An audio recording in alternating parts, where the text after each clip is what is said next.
I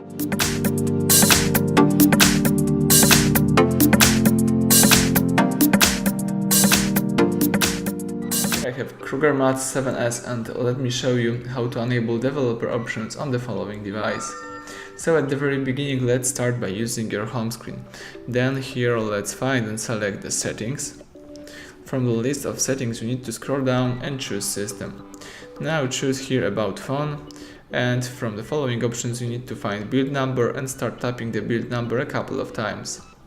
As you can see right now you are now a developer, so we can go back twice, and here let's tap system again, and as you may notice here you've got developer options.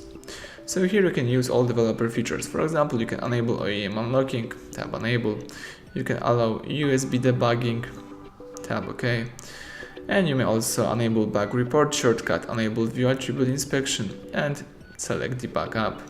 So basically everything is right here. Thank you for watching. Please subscribe our channel and leave thumbs up under the video.